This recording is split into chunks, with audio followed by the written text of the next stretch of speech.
사도 바울의 초기 서신서 가운데에서 갈라디아서는 바울의 신학의 핵심적인 내용들이 기록이 되어져 있는 서신서입니다. 그 핵심적인 내용을 우리가 잘 알고 있는 것과 같이 이신칭이 오직 이 땅에 살아가는 자들은 믿음으로 의롭게 되어진다고 하는 교리입니다. 초대교회의 모습을 우리가 생각을 해보면 교회 안에 복음의 씨앗이 뿌리를 내리지 못하고 복음을 반대하는 자들이 있었습니다. 이로 인하여 사도 바울은 복음을 증거하는데 어려움 가운데 있었습니다. 갈라디아서를 기록하고 있는 사도 바울이 1장의 말씀의 시작으로부터 다른 복음을 증거하는 자들이 이 갈라디아 지역에 있는 여러 교회들 가운데 있다라고 언급하고 있는 것을 생각을 해보면 예수 그리스도의 복음 위에 다른 복음이 초대교회의 모습을 얼마나 어렵게 인도하고 있는지를 우리가 생각을 해볼 수 있습니다. 우리 성경책에서 한 장을 뒤로 넘기셔서 갈라디아서 1장 7절의 말씀을 우리가 한 목소리로 읽겠습니다. 갈라디아서 1장 7절의 말씀입니다. 다른 복음은 없나니 다만 어떤 사람들이 너희를 교란하여 그리스도의 복음을 변하게 하려 함이라. 사도 바울이 갈라디아서 1장 7절의 말씀에서 복음에 관하여 이야기를 하면서 이 땅에 예수 그리스도의 복음 가운데에서 다른 복음은 존재하지 아니한다라는 사실을 강조하고 있습니다. 그 의미를 우리가 생각을 해보면 복음을 증거하는 자들 가운데에서 복음을 올바르게 증거하지 못하는 자들이 있었다는 것입니다. 그들은 복음의 내부적인 내용들을 교란시켜서 복음을 변하게 하려 하고 있었습니다. 이로 인하여 복음의 내용과 조건을 변하게 해서 복음을 왜곡시키고 있었다는 사실입니다.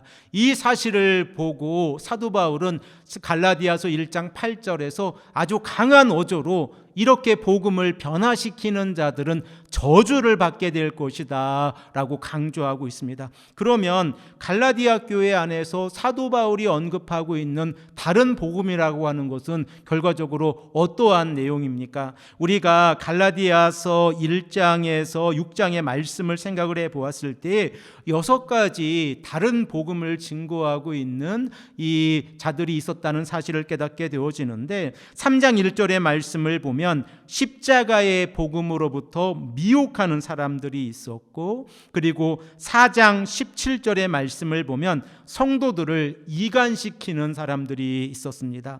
그리고 5장 7절의 말씀을 보면 진리를 따르지 못하게 하는 사람들이 있었고, 5장 10절의 말씀을 보면 복음의 확신 가운데에서 살아가는 자들을 교란시키는 자들도 있었습니다. 그리고 5장 12절의 말씀을 보면 선동하는 사람들이 있었고, 6장 13절의 말씀을 보면 육체의 할례를 자랑하는 자들이 있었습니다.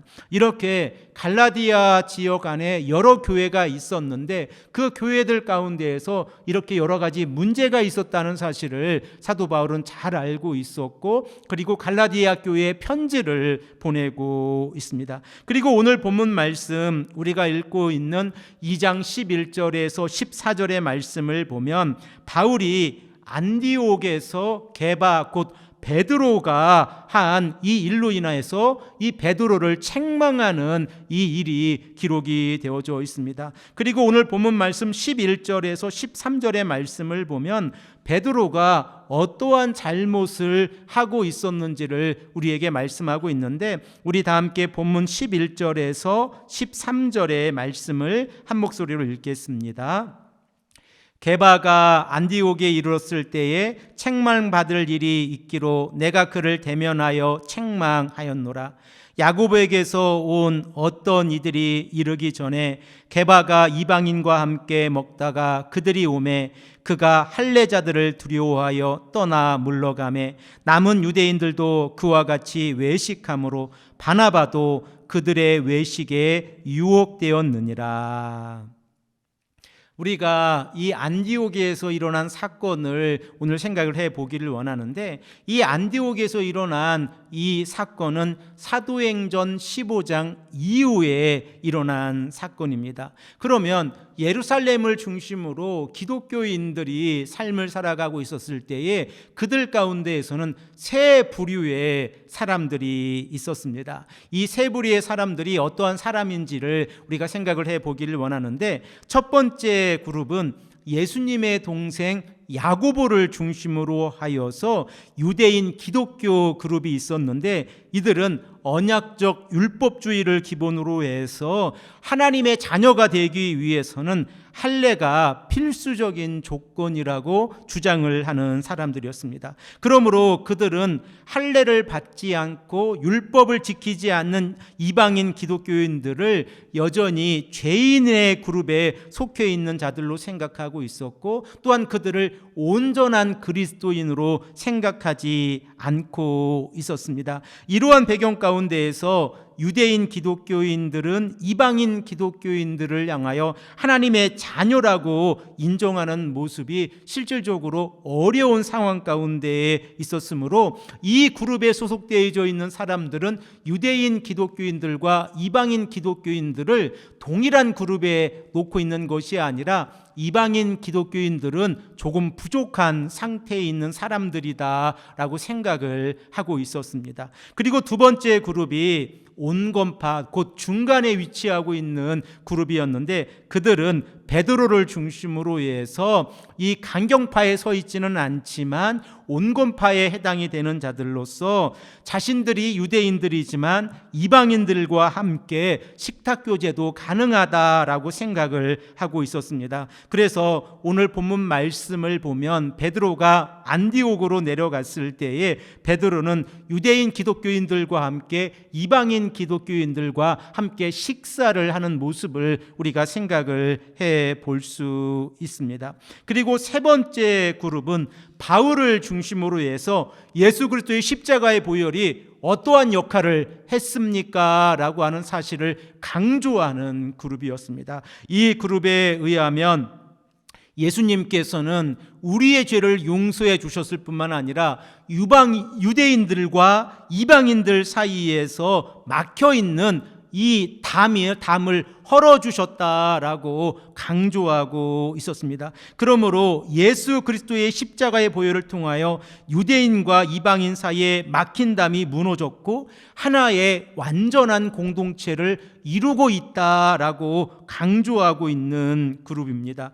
이렇게 예루살렘 공동체 안에 이 유대인들의 그룹, 그리고 온건한 유대인의 그룹으로서 베드로가 중심이 된 그룹, 그리고 세 번째로 바울을 중심으로 해서 이방인들을 향하여 적극적으로 복음을 증거하는 그룹들이 있었는데, 오늘 본문 말씀을 보면 사도행전 15장에 예루살렘 공의회가 일어난 이후에 이 안디옥 사건이 일어났다는 사실을 생각을 해보면, 베드로가 안디옥에 내려가서 이방인 기독교인들과 유대인 기독교인들, 그리고 바나바와 함께 식탁 교제를 한 모습을 생각을 해보면, 사도 바울이 갈라디아서 3장 28절의 말씀에서 예수 그리스도의 복음을 통하여 온전한 신앙의 공동체를 이루었을 때에 그 모습이 어떠한 모습으로 실현되어지는지를 잘 보여주는 사건이었습니다. 우리 성경을 가지고 갈라디아서 3장 28절의 말씀을 한 목소리로 읽겠습니다. 너희는 유대인이나 헬라인이나 종이나 자유인이나 남자나 여자나 다 그리스도 예수 안에서 하나이니라. 아멘. 사도 바울이 이 갈라디아서를 기록하면서 예수 그리스도의 십자가의 보혈을 통하여 그 어떠한 장벽도 더 이상 존재하지 않는다고 하는 사실을 강조하고 있습니다. 그리고 예루살렘 공회를 통하여 이제 더 이상 유대인과 이방인들의 장벽이 존재하지 아니하고 예수 그리스도의 복음이 증거되어져야 한다는 사실을 공포하고 있는 상황 가운데에서 베드로가 안디옥에 내려가서 이방인 기독교인들과 함께 식탁을 나누는 모습은 예수 그리스도의 사랑을 온전하게 증거하는 모습이었습니다. 그런데 문제가 발생을 했습니다. 첫 번째 대표적인 그룹이었던 야고보를 중심으로 해서 이 율법을 지켜야 한다, 그리고 하나님의 언약 가운데에서 할례를 받아야 한다라고 주장을 하고 있는 이 그룹 가운데에서 야고보가 이 안디옥에 이 자신의 제자들을 파송하게 되어졌는데, 안디옥에 야고보의 사람들이 온다는 소식을 베드로가 식사 도중에 듣게 된 것입니다. 그러면 베드로는 어떻게 해야 합니까? 베드로는 이방인들과 함께 식탁하는 것이, 식탁 교제를 나누는 것이 전혀 문제가 없다라고 생각을 하고 그들과 함께 식탁 교제를 함께 했어야 합니다. 그런데 베드로가 어떻게 행동을 했는지를 우리가 본문 말씀을 통하여 생각을 해 볼 수 있는데, 베드로가 예루살렘에서 야고보의 사람들이 온다는 소식을 들었을 때에 그 식탁의 자리에서 도망쳐 나가 버렸습니다. 그러자 거기에서 함께 식탁을 하고 식탁 교제를 나누고 있었던 유대인 기독교인들도 그 자리를 떠났습니다. 그리고 그곳에서 목회를 하고 있었던 바나바조차 그 자리를 떠나는 일이 발생을 한 것입니다. 이 사건으로 인하여 안디옥에 있는 이방인 공동체들 가운데에서 어떠한 생각들이 들었었겠습니까? 사도 바울이 그렇게 증거하고 있었던 예수 그리스도의 복음이 이러한 의미를 가지고 있는가라고 질문을 던지지 않았겠습니까? 사도 바울은 1차 전도 여행을 출발하기 전까지 예수 그리스도의 복음이 유대인과 이방인의 장벽을 헐어버렸고 오직 우리는 믿음에 의해서 구원을 받는다고 하는 사실을 강조하고 있었습니다. 그리고 또한 바나바와 함께 안디옥에서 협동 사역을 하고 있었을 때에 복음이신 예수 그리스도를 증거했다는 사실을 잘 알고 있습니다. 그러므로 더 이상 유대인과 이방인 사이에 그 어떠한 벽도 존재하지 아니하고 하나의 공동체를 이루어야 하는데, 베드로가 식탁 교제의 자리에서 자리를 떠남으로 인하여 그 자리에 함께 있었던 유대인뿐만 아니라 바나바까지 그 자리를 떠나게 되어집니다. 이 말씀을 우리가 사도행전 15장의 말씀과 함께 연결해서 생각을 해보기를 원하는데, 우리 다 함께 신약성경 213면을 펴놓으시고 오늘 본문 말씀은 책갈피를 걸어놓으시고 함께 하나님의 말씀을 생각해 보겠습니다. 제가 말씀을 드릴 때에 사도행전 15장을 찾아 놓으시면 됩니다.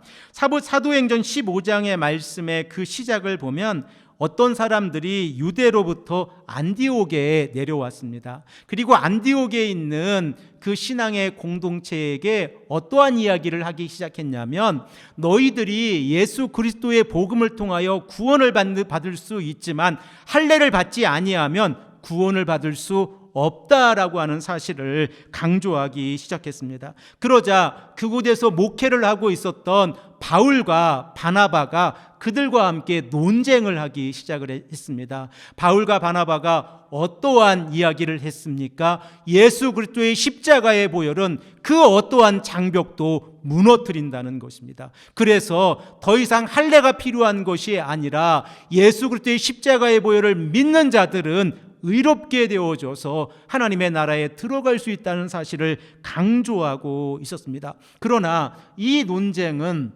안디옥에서 끝난 것이 아니라 이로 인해서 예루살렘의 사도들과 장로를 보내서 예루살렘에서 이 논쟁을 가지고 함께 회의를 하게 되어졌습니다. 이 사건을 우리가 잘 알고 있는 것처럼 예루살렘 공의회라고 부릅니다. 그리고 예루살렘 공의회 가운데에서 많은 사도들과 장로들이 함께 논쟁을 하면서 할례가 복음의 핵심입니까? 핵심이지 아닙니까? 라고 하는 이 논쟁 가운데에서 통해서 사도행전 15장 7절에서 9절의 말씀을 보면 베드로가 이 예루살렘 공의회에서 자신의 의견을 발표하는 내용이 기록되어져 있습니다. 우리 다 함께 이 말씀을 한 목소리로 읽겠습니다.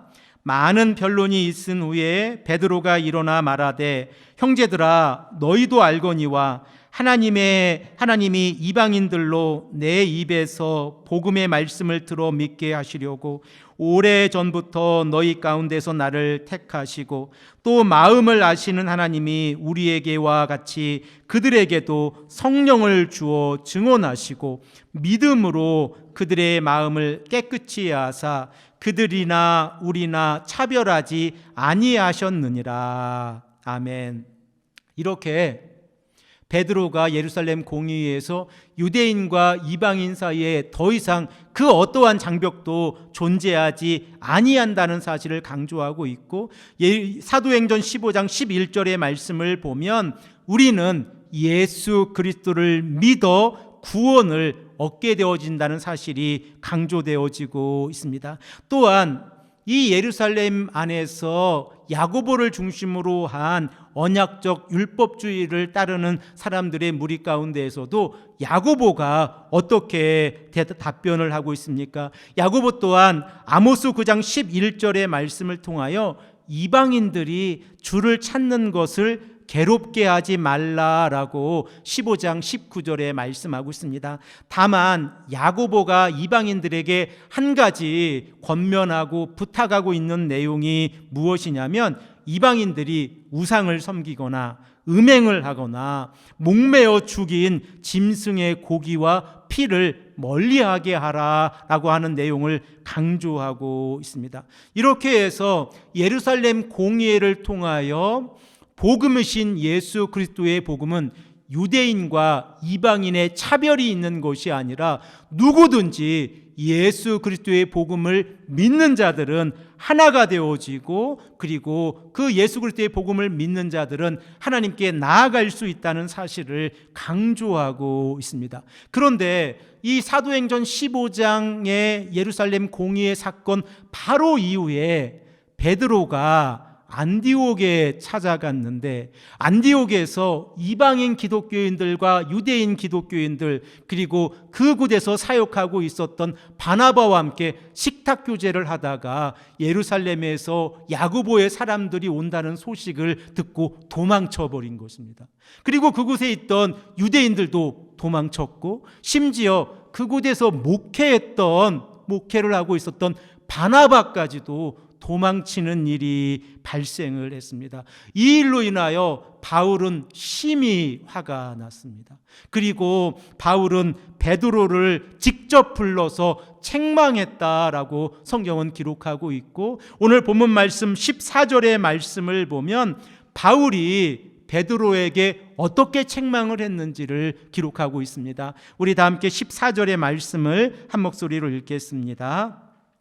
그러므로 나는 그들이 복음의 진리를 따라 바르게 행하지 아니함을 보고 모든 자 앞에서 게바에게 이르되 내가 유대인으로서 이방인을 따르고 유대인답게 살지 아니하면서 어찌하여 억지로 이방인을 유대인답게 살게 하렸느냐 하였노라.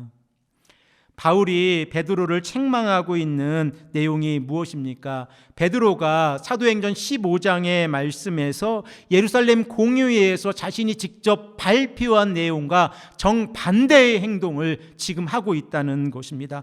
베드로가 유대인들의 이 생각, 곧 언약적 율법주의를 따르고 있는 유대인 기독교인들을 두려워해서 이 베드로가 이방인들과 식탁 교제를 하면서 도망을 쳤다고 하는 이 사실은 결과적으로 베드로가 외식하는 모습으로 예수 그리스도를 믿고 있었다고 하는 사실입니다. 그리고 또한 베드로의 외식은 거기에서 끝난 것이 아니라 베드로를 따르고 있는 유대인 기독교인들 또한 함께 외식하게 하였고 바나바조차 도망가게 했다는 사실입니다. 그러므로 베드로의 행동은 복음의 진리를 따르지 아니하고 일관성 있게 행동하는 것이 아니라 상황주의적으로 자신에게 주어진 복음을 받아들이고 있다는 사실을 생각해 볼 수 있고, 그리고 위선적인 행동이었다는 사실을 우리가 깨닫게 되어집니다.